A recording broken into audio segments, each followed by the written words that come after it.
Hi, let's take another look at a situation that turns out to have some proportionality involved, maybe some similar triangles here. So you know the drill by this time, hopefully. I'm going to give you a task to work through in GeoGebra. I'm going to ask you to do this task yourself first before finishing the video or if you have the notes, before reading on. Okay, so here's the task first. I'm going to set it up, have you do it, and then press pause, do it yourself, and then come back. Okay, so this is a triangle angle bisector discovery task in GeoGebra.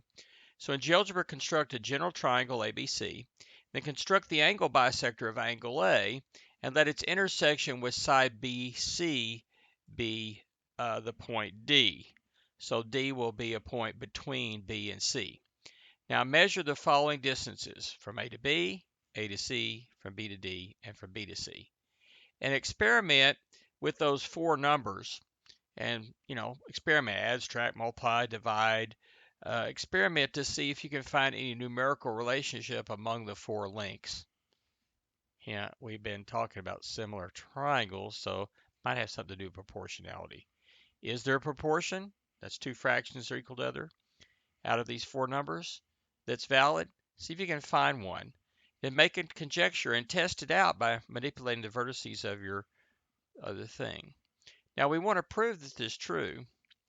Typically, when the result is a proportion, we get it from the ratios of corresponding sides of similar triangles.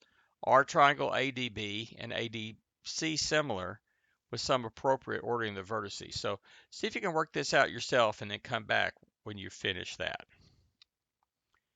Okay, did you do the task? Well, if you did, you found out that triangle ADB and ADC are not similar. Okay, so that leads us to some other ideas. Uh, we need to try to find some similar triangles, but we don't have them. That means we're going to have to draw something else in here. Well, remember, to get similar triangles, we just need a pair of congruent angles, corresponding angles. So how can we get our hands on some more congruent angles? Okay, see if you can find some ideas before you read on. Think about this. Press pause. Well, one thing that might have come to mind is to look at some parallel lines, right? So corresponding angles, the F property, or alternate interior angles, the Z property, gives us a pair of congruent angles when we have a transversal to parallel lines. So do this: construct the line through B parallel to AC, to side AC, and let its intersection with the bisector ray AD be E. Now, do you have any similar triangles? See if you can finish the proof. When you're done, come back. Okay, so now that you're back, here's the construction that I asked you to do.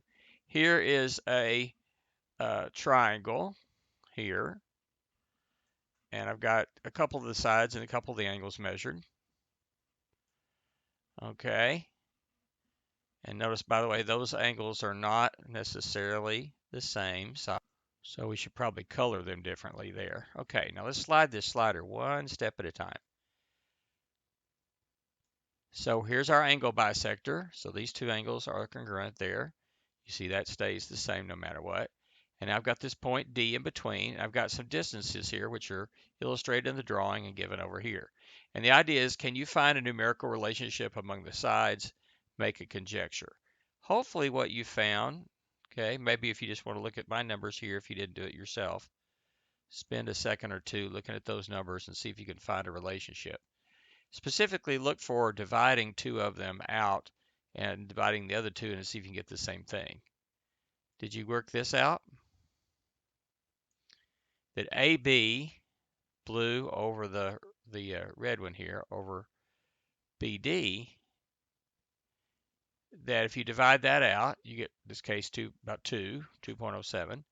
And if you do the same thing over here, take the AC, and divide it by the part over here where it's on that side there, 2.58, the distance from C to D, you also get 2.07 in that case.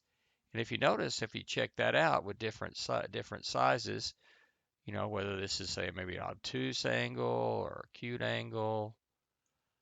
Those two numbers, you know, different shapes are given at different numbers, but they're the same as each other, right? Okay, so we have a proportion there. Let's see if we can prove that. Now, uh, what we notice is that we do not get some congruent angles. I mean, we got two congruent angles there, but the other angles were not congruent. So these are not similar triangles. So let's see if we can find some similar triangles. The way we're going to do it, we're going to get we're shooting for an angle congruent to this orange angle up here, which the red one and the orange one are the same size. And we're going to do that by making a line here through B parallel to AC. So by the Z property there, angle A here, that is CAD, is going to be congruent to angle BED. Okay, so that gives us a pair of congruent angles. So all three of these here, this one here, the two red ones, and the orange one are all congruent. So now what do you notice about this triangle here, ABE?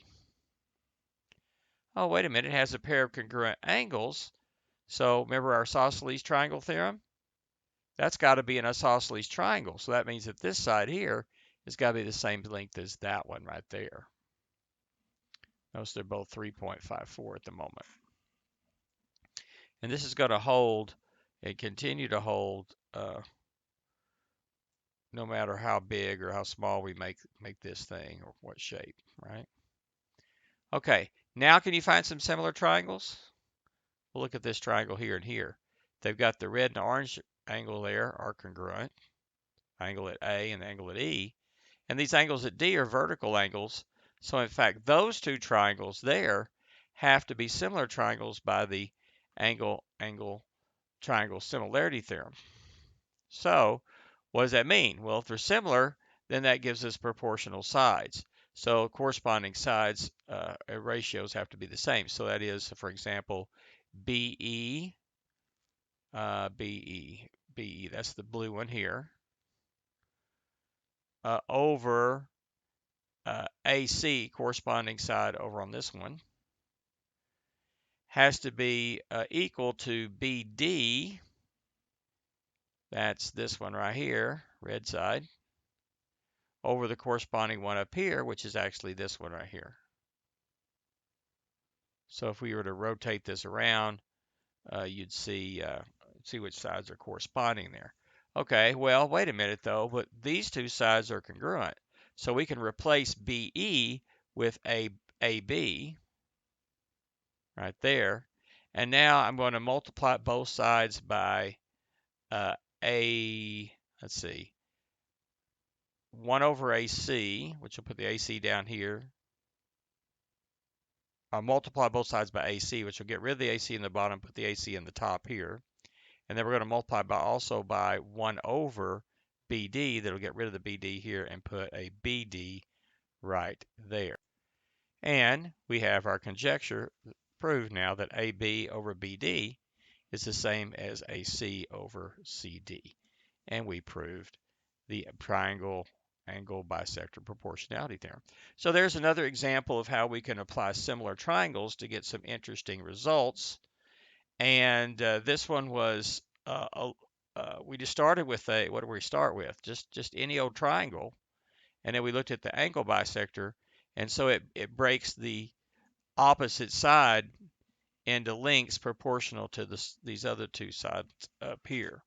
And so that's pretty interesting result. It did require us to do a little bit of extra construction there to find find the appropriate set of similar triangles, but that's the similar triangles ultimately is what makes this thing work.